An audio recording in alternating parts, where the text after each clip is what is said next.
So today I am canning some bison stew. I've already pre-cooked the bison, I've pre-cooked the potatoes, I pre-cooked the onions, and I've got the onions in, I've got the garlic in, or I've got the onions cut up and the garlic in, and I'm just adding some spices. I like to add these part way through, and then I'll add the carrots. I've got water boiling,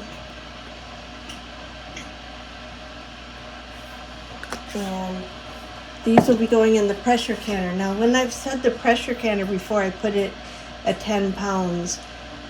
In my house, my elevation, I'm actually need to go at 11 pounds, and my canner will not simmer less than 11 to 12 pounds. So I've always been covered there. So when I say 10 pounds, I know I'm going to be at 11 to 13 pounds. So I need to clarify that. In my canner, I'm at elevation 1,171. So always check your elevation. Under 1,000, 10 pounds of pressure. Over that, if you've got a dial gauge, as I do, 11 pounds of pressure. If you've got a jiggler gauge or a weighted gauge, it's 15 pounds of pressure. So always check your manual and your area and the canning USDA, which I go by. I don't think I mentioned the spices I put in. I put in some thyme. I put in a little Old World, and every time I make this, it is a little different. I like black pepper. I put in some some sea salt, Himalayan sea salt. These are from my garden, and I just put a little pinch in each one because we like that.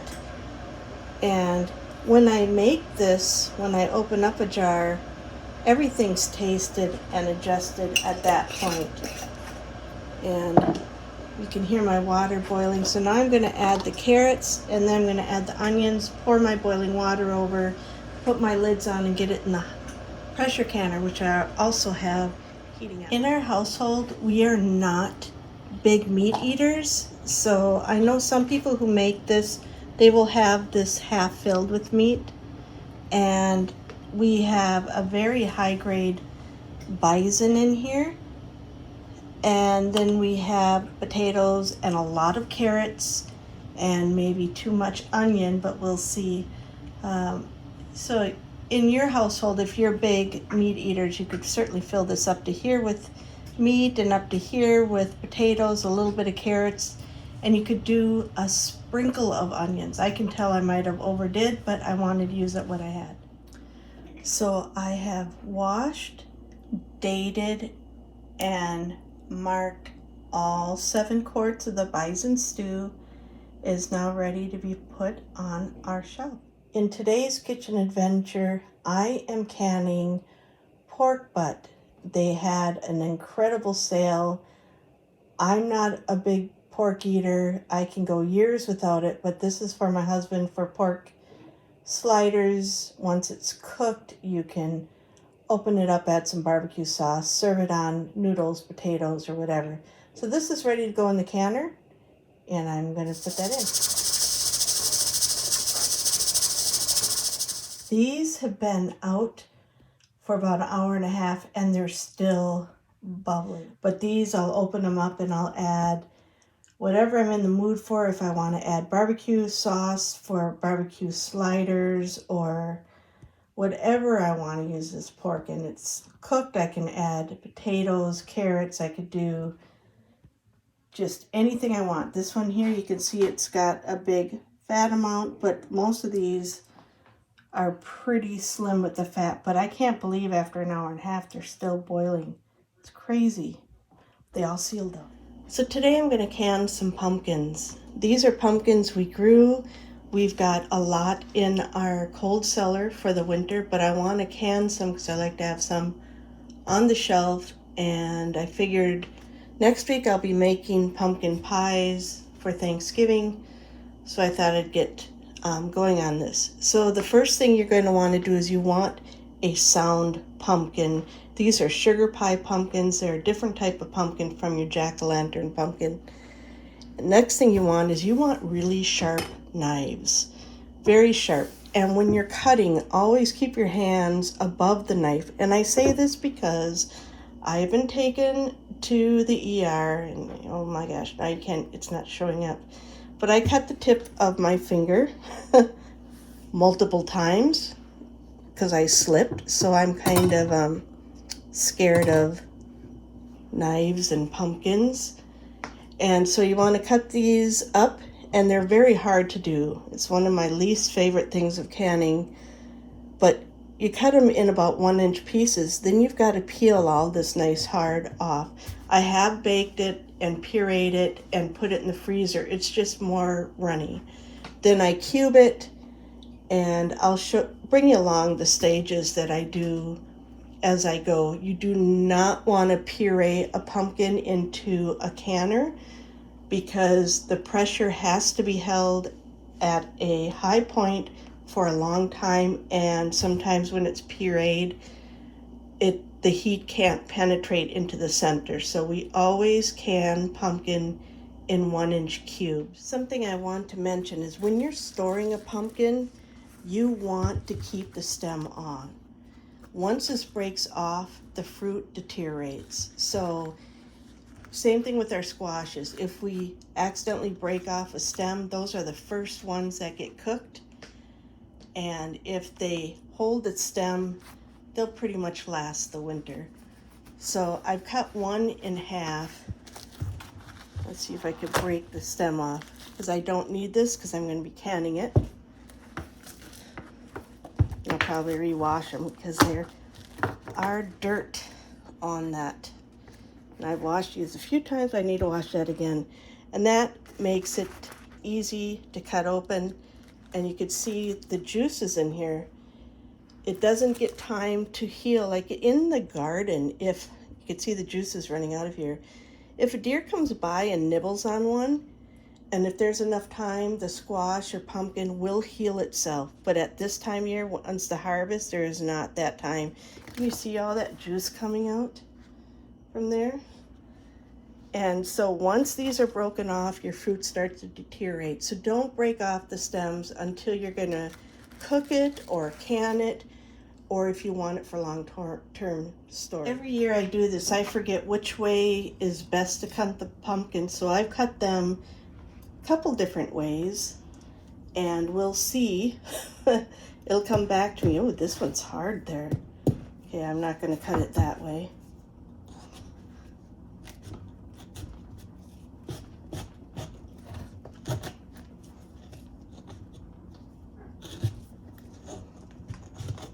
Can't believe I'm doing this on camera. The last one I should have filmed. It cut really easy. I didn't have any struggles whatsoever. But this one, a little bit.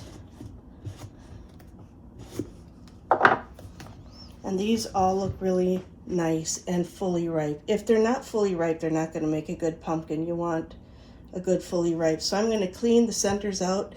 Yes, I'm going to save these seeds. Can cook them in an air fryer and toast them up. Lovely little snack. When I went to the cellar to get jars, I saw this little pumpkin that was just screaming, "Can me too."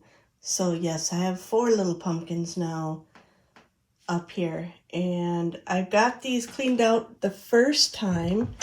Whoops. And I just kind of do a light scrape. And when I peel these, when I cut these in smaller pieces, then I take the knife. It's easier when it's in wedges to kind of clean out some of the extra inside. And one other thing you'll notice with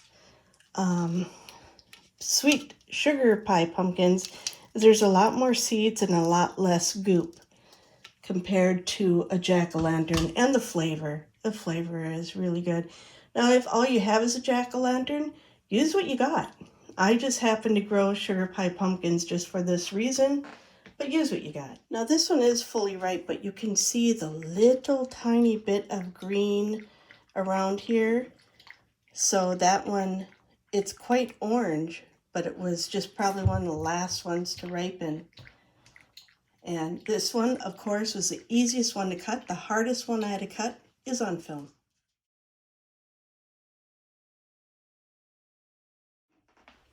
I normally try and time this so I've got family members at home to help, but I know that they've got so much going on. My daughter had conferences, my husband's got a lot of outdoor prep to do, and so I'm just doing this by myself. And pumpkins leave this really weird crust on your hands, and they dried, and I tried to open it. You could just hear it cracking everywhere from the insides of the pumpkins. So I'm just slicing them, and then I'll start peeling them. Always careful of where my hands are to the blade. Gotten stitches before, I don't want them again. And my family still does not let me forget about it, because I always tell them where to keep their fingers, and then I didn't listen. So they really like to let me know about it. So it is work, but I grow the pumpkins, and typically for like Thanksgiving or when I want a pie, I just put it in the oven, remove the stem, get it soft, peel it, and then cook it up. But when I can it, then it's safe on the shelf and ready to go if I want pumpkin bread, pumpkin pie, pumpkin muffins, pumpkin dog treats, the little lucky buggers. And so it's a lot of work. I typically try and can pumpkins every 2 years, sometimes every year.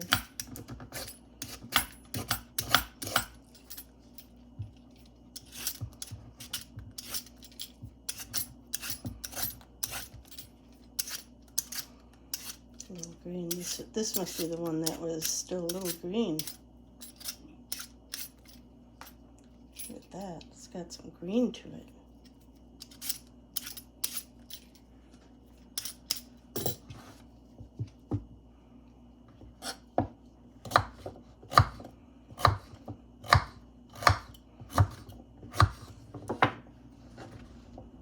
I just filled this to give me an idea because I want to make sure I get 8 quarts worth.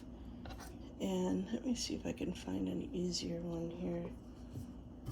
Yeah, this one here is a little firmer. So I peel the inside to get it really cleaned up here once it's cut in strips. And I'll often start it. Well, maybe not always.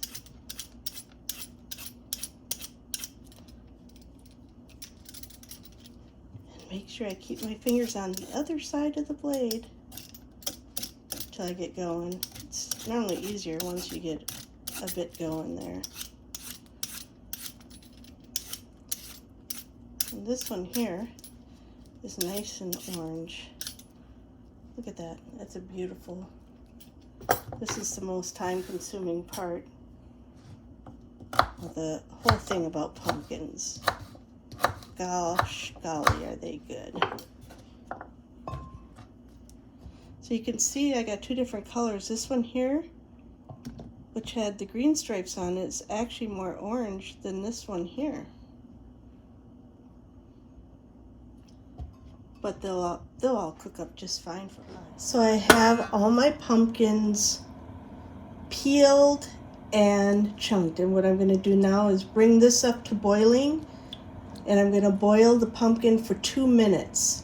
That's all. And then I'm going to very carefully put these in the jar, avoiding mashing them because you want to keep the cube so that when you put it in the pressure canner, the pressure, this is going to have to be in a pressure canner for 90 minutes at 15 pounds of pressure because I'm using a jiggler, or 12 pounds of pressure if you're using a dial. And it has to hold at that pressure. It's the only way to properly can to the very center and kill any botulism spores that could be in there. So it is important that they remain cubed and not like sauce. And if you've ever done spaghetti sauce or applesauce and use your finger to stir it, it feels cold, and all of a sudden you get a hot spot, that's the same thing that'll happen if you puree this, that there'll be cold and hot spots, so that it doesn't guarantee that all of it was properly canned to kill them botulism spores. And freezing, you don't worry about it. That's a totally different thing. So that's why it's cubed, and we don't mash it, and I'm just heating it up. And I'm going to heat it up once it comes to a boil, hold it for 2 minutes, put it in the jars, put it in the pressure canner, bring it up to pressure.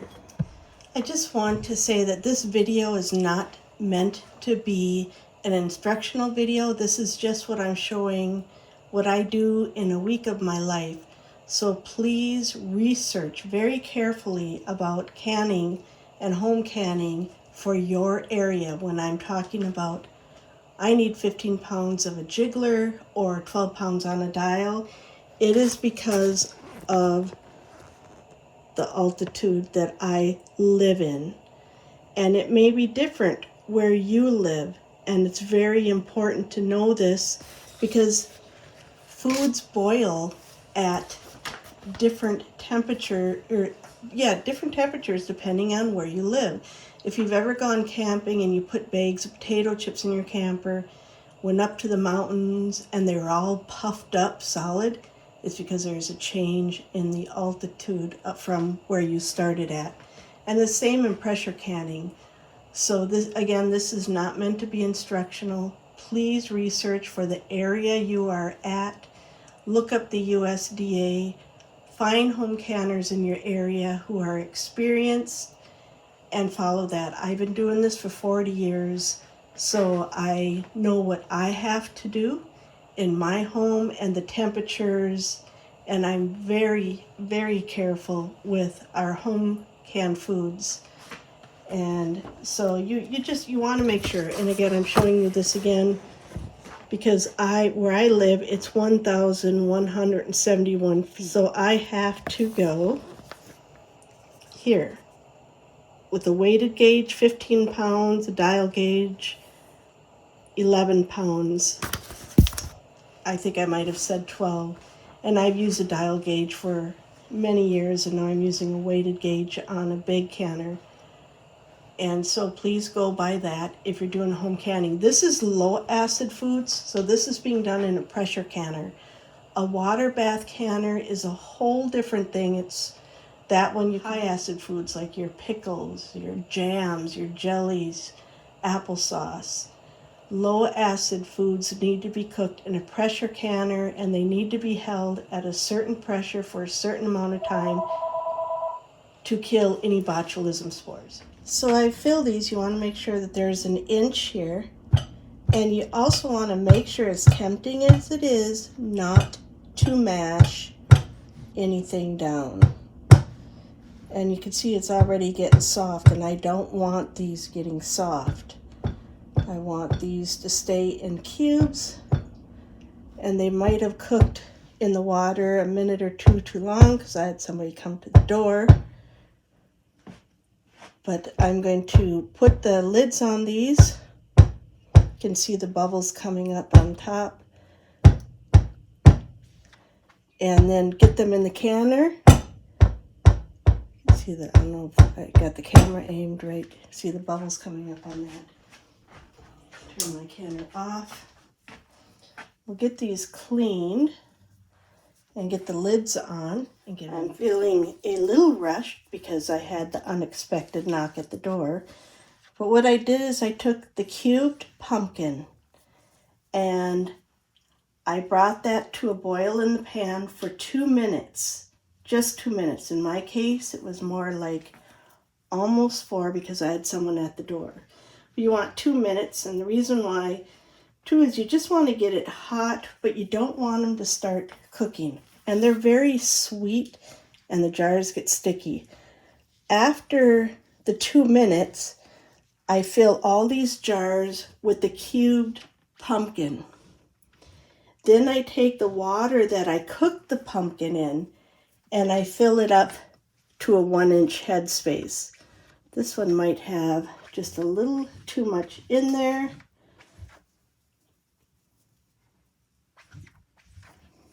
So I have to think about that. I don't really want to throw it. Let's see if I can fit one in there, maybe.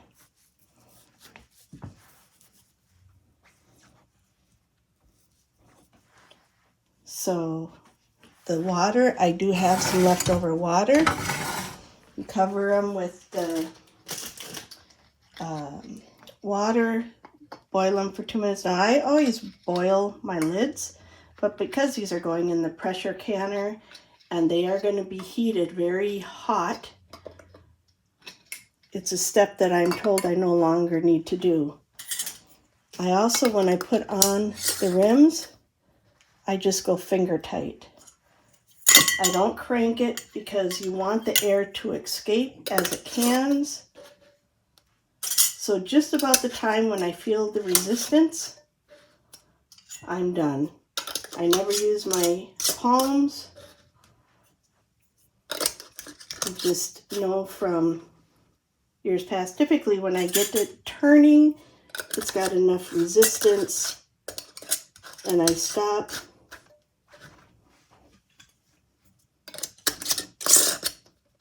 And now these are ready to put in the canner. So this is about 7 hours work, but it is worth it. You can see it's boiling.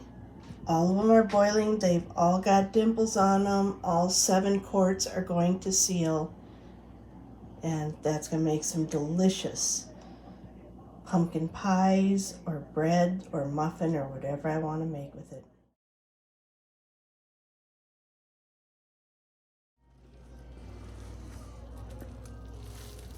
Just getting the cranberry crust off the top of the wine must.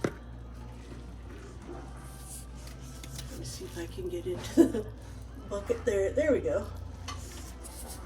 And then we're racking it off into the carboy. If you need any tinsel, let me know. Bottling some port. We've got them filled and some overflows and some pints filled, and now we'll get to corking them.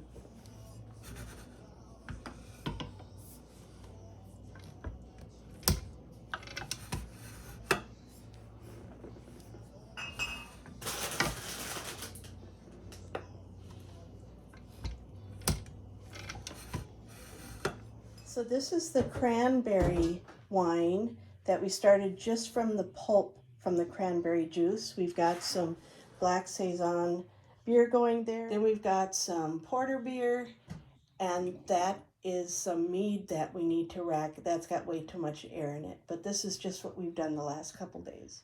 The port has been bottled.